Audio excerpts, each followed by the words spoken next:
Good morning. How are you today? Well, we're in the 70s today, so it's pretty comfortable. And as I'm talking to you, I just heard reports that the Taliban are ready to enter Kabul, the capital of Afghanistan.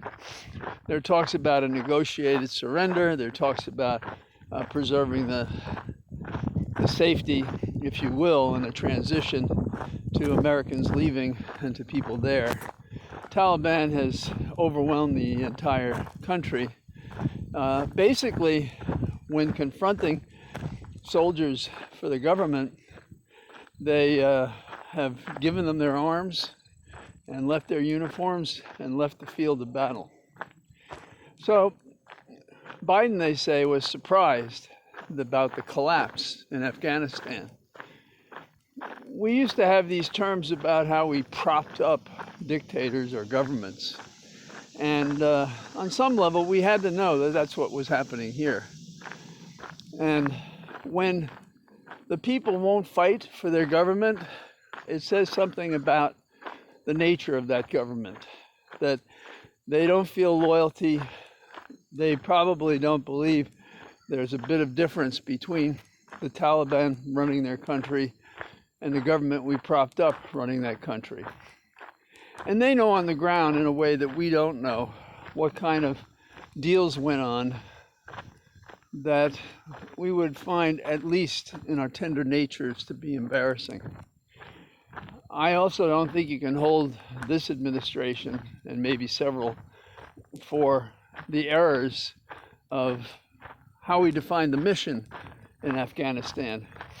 I mean, were we going after Osama bin Laden? What was our objective? You often hear me quote Aristotle say, "Nothing improves your aim like having a target." What was our target there? And perhaps it was to dominate the country and to take a business advantage out of it, rather than, quote, restoring or inventing democracy for the nation state. And the one thing we've learned is that we don't export democracy very well. So we can hope that the transition of this war to a footing in which the Taliban has recovered its strength in the nation will be as bloodless as possible. But we're going to have to see. There's a big concern that we'll have a picture like in Saigon with Americans climbing into a helicopter trying to escape desperately. That may happen. I don't know. I don't see it the way others see it. What I see is when you get into a situation like this, starts out bad, how can it finish any other way? So that's Afghanistan. Closer to home, we have, I think, a good situation in which the national teachers unions are declaring that no one should go back to school without vaccine testing, and or that is taking a vaccine or being tested enough so that we know that you, the teacher, are not suffering from the infection of the virus, and therefore in a position to pass it on to other teachers, to personnel, to the kids, and so forth. So that's an important thing. And we're seeing more states and counties and entities saying you have to be vaccinated to come into our office. And if not, hit the road. And in some places where testing makes sense, then testing. But testing is not the best way to do it, obviously. And we see that the vaccination can lead to breakthroughs. So the vaccination is not an ideal situation. And what we're learning is, forget herd mentality. That's gone because of this Delta virus.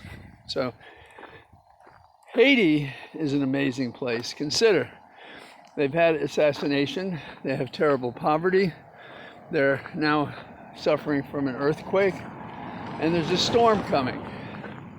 America's going to be sending some aid down there. What we need is to enlighten the unvaccinated.